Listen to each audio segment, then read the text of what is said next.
Bismillahirrahmanirrahim. Kali ini kita membahas bagian terakhir dari materi sistem terbuka dan tertutup, yakni kita membahas tentang sistem terbuka. Untuk mengingatkan, sistem terbuka adalah sistem yang ada aliran massa melalui batas sistem. Sistem yang ada aliran massa melalui batas sistem. Sehingga pada sistem terbuka ini berlaku persamaan kontinuitas massa. Yang prinsipnya adalah bahwa jumlah materi yang memasuki sistem pada waktu tertentu haruslah sama dengan jumlah materi yang meninggalkan sistem tersebut pada waktu yang sama, pada interval waktu yang sama. Nah, aliran massa kita tuliskan dengan simbol M dot. M dot sama dengan massa per waktu. Sedangkan aliran massa masuk kita tulis dengan M dot 1, aliran masuk massa keluar kita sebutkan M dot 2. Sehingga dengan persamaan kontinuitas kita ketahui bahwa M dot 1 sama dengan M dot 2 sama dengan konstan. Nah, kemudian kita lihat hubungan antara kecepatan dan aliran. Coba dilihat gambar yang ada di slide ini.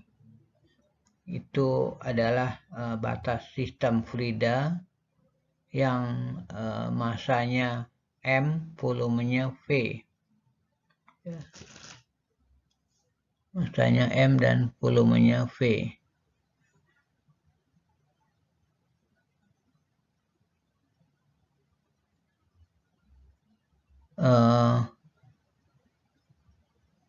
Fluida ini masuk ke batas sistem dengan kecepatan V kecil, ya. Begitu juga keluar dengan kecepatan fluida V kecil 2. Luas penampangnya adalah A besar, ya. Sehingga dari situ kita bisa mengetahui X, jarak antara batas yang satu ke batas yang lain sama dengan kecepatan aliran V kecil dikalikan dengan waktu T.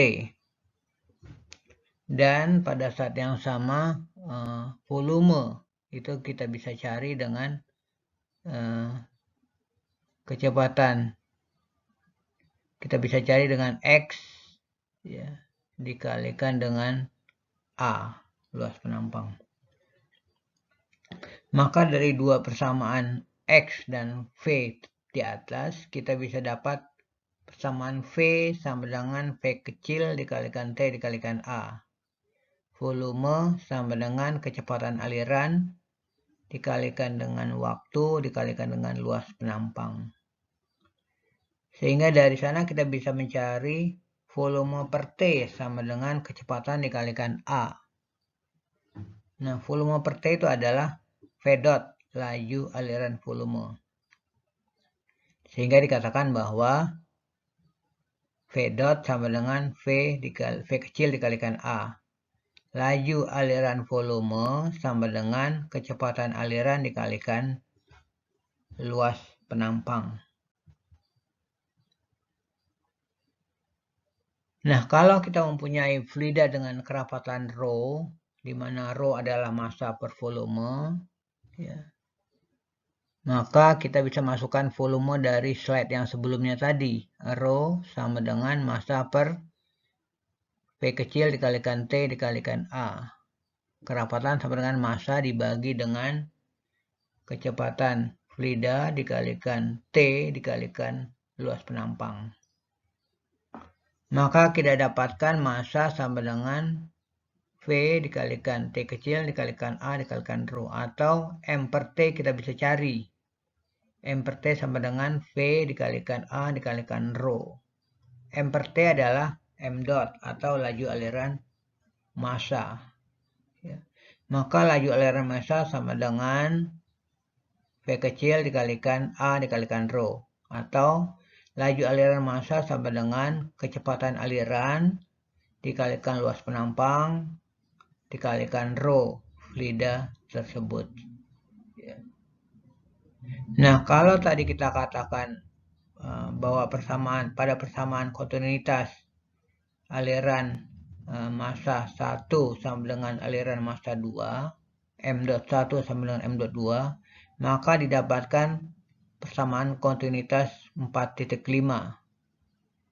V kecil 1 dikalikan A1 dikalikan rho 1 sama dengan V2 dikali V kecil 2 dikalikan A2 dikalikan rho 2. Ini adalah persamaan dasar ataupun persamaan kontinuitas aliran massa. Nah, ada dua kemungkinan persamaan kontinuitas ini. Ada persamaan kontinuitas tanpa perubahan kerawatan, dan ada yang kedua persamaan kontinuitas dengan perubahan kerawatan. Tadi prinsipnya adalah A1 dikalikan V kecil 1 dikalikan rho 1 sama dengan A2 dikalikan V kecil 2 dikalikan rho 2. Jika tidak ada perubahan kerawatan, maka tinggal dicoret rho-nya, sehingga terjadi V kecil 1 dikalikan A1 sama dengan V kecil 2 dikalikan A2.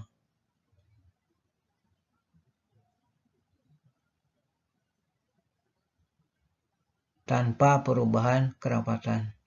Nah, jika ada perubahan kerawatan, maka harus ditulis lengkap.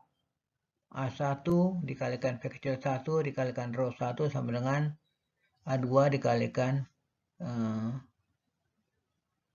V kecil 2 dikalikan rho 2, atau laju aliran volume 1 sama dengan laju aliran volume 2. Ini contoh.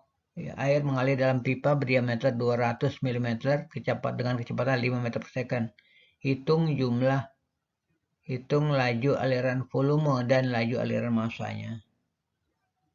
Kita cari dulu A-nya, luas penampang pi per 4 dikalikan D kuadrat didapatkan 0,0314 meter persegi.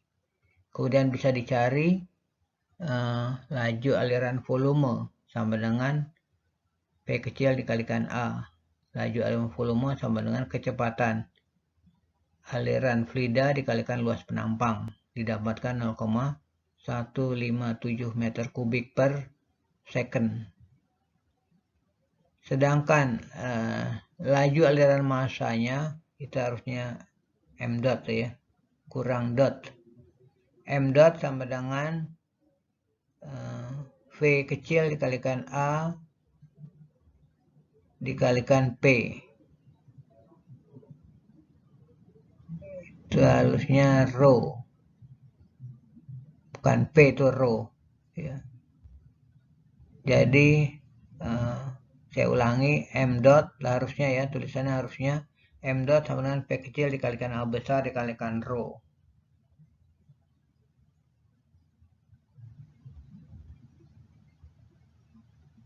Sama dengan 5 dikalikan 0,0314 dikalikan 1000, rho air 1000. Dapat 157 kg per second. Itu adalah laju aliran massa. Contoh kedua ini adalah mesin. Nah, di mesin ini ada dua masukan, udara dan fuel. Sedangkan keluaran adalah satu, gas buang. Ya. Inlet duct suatu mesin jet diameternya 400 mm dan keluaran dari duct ini 300 mm diameternya. Ya. Laju aliran yang tetap udara pada saluran masuk itu 20 meter per second dan kerapatan udaranya adalah 1,25 kg per meter kubik. Cairan bahan bakar dimasukkan ke mesin yang cairan ini RD-nya 0,85 dan kecepatan alirannya adalah 0,23 liter per second. Kemudian kita diminta menghitung kecepatan gas buang keluar kalau kerapatan gas buangnya adalah 0,35 kg per meter kubik. Nah, prinsipnya adalah M.3 sama dengan M.1 ditambah M.2. Jumlah aliran massa yang keluar sama dengan jumlah aliran massa yang masuk. Kita cari M.1 dan M.2-nya, maka didapat seperti itu, ya. M. sama dengan V dikalikan A dikalikan rho. Kalau M.3 maka menjadi M.3 sama dengan V kecil 3 dikalikan A besar 3 dikalikan rho 3. Maka kita bisa mencari V kecil 3. Kecepatan gas buang keluar. Dengan rumus M.3 dibagi A3 dikalikan rho 3. Maka didapat P kecil 3-nya adalah 134,9 meter per second. Nah, persamaan energi aliran tetap, ya,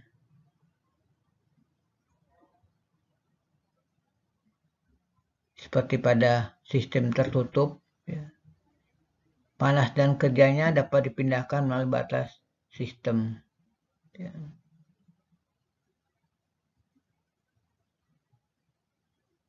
Sehingga di sini dikatakan bahwa ada pada sistem terbuka itu ada kerja aliran. Pada sistem terbuka ada kerja aliran. Ya. Ini kita mesti bedakan dengan kerja-kerja yang lain. Ini adalah kerja untuk mengalirkan fluida, kerja aliran.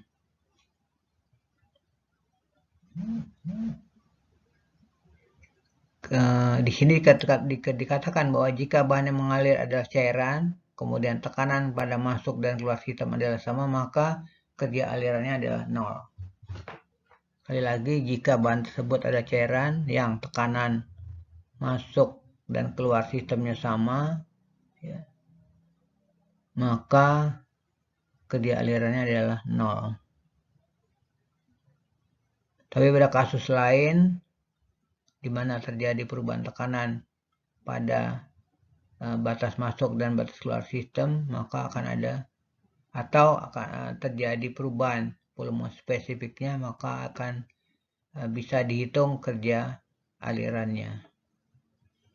Contoh kasus pada pompa kompresor, pada mesin fluida atau turbin, pada turbin gas, mesin jet dan motor bakar, dan juga pada turbin uap. Ya. Kejadiannya bisa dibaca pada itu. Pada pompa kompresor itu adalah tekanan keluarnya lebih besar dari tekanan masuk. Pada mesin fluida tekanan masuknya yang justru lebih besar dari tekanan keluar. Pada turbin gas ataupun mesin jet ataupun motor bakar, maka volume spesifik masuknya lebih besar dari volume spesifik keluarnya. Sedangkan pada turbin uap, volume spesifik keluarnya yang lebih besar dari volume spesifik masuknya.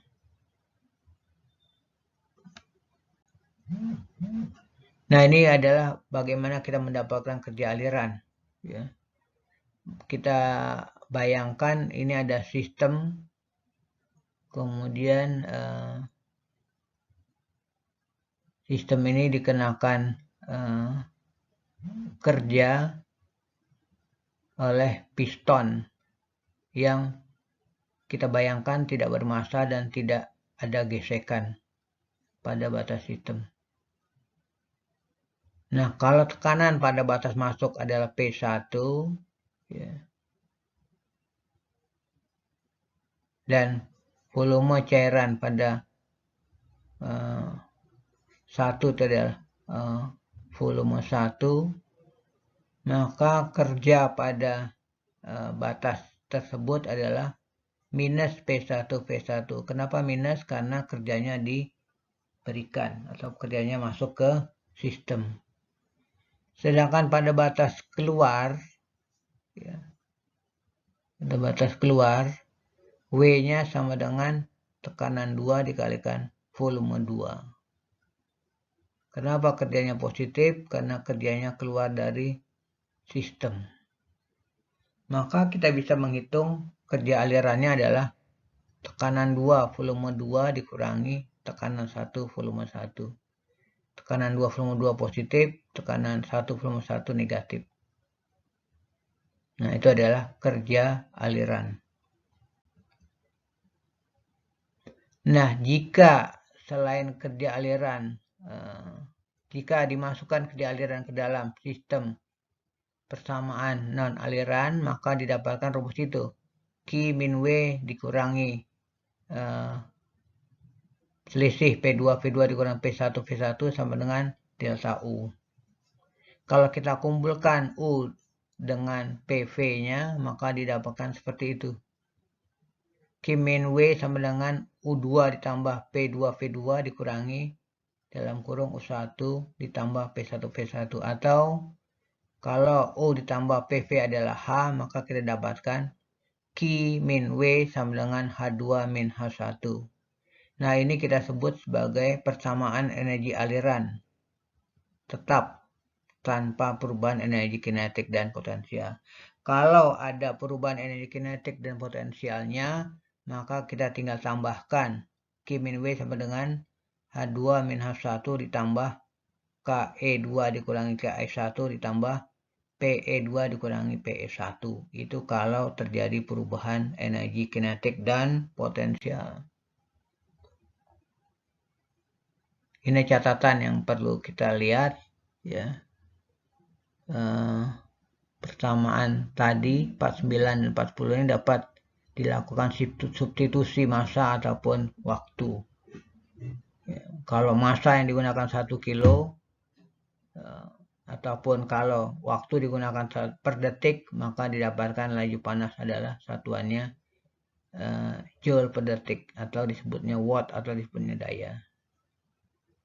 Kemudian catatan yang kedua, pada banyak kasus energi potensial dan energi kinetik bisa diabaikan karena kerapatan fluida yang kecil, kecuali pada kasus-kasus turbin air yang mengubah energinya dari energi potensial, atau pada kasus aliran gas dan air kecepatan tinggi, misalnya pada nozzle, mesin jet, roket, yang energi kinetiknya merupakan hal yang penting. Catatan ketiga, karena entalpi adalah properti, nilainya ditabelkan dalam tabel properti. Ya. Entalpi harganya ditabelkan. H besar sama dengan M dikalikan H kecil. H besar adalah entalpi, H kecil adalah entalpi spesifik. Sehingga perubahan entalpi sama dengan M dikalikan perubahan entalpi spesifik. Ya. Yang catatan berikutnya itu harusnya D. Ya. Untuk cairan dan padatan, perubahan volume terhadap suhu dan tekanannya diabaikan atau kecil. Ya. Sehingga tidak ada perubahan entalpi dan energi dalamnya. Tapi untuk gas dan uap perbedaannya cukup signifikan. Contohnya air pada 1 MPa dan 180 derajat Celcius H-nya dan U-nya hanya berbeda 0,13%.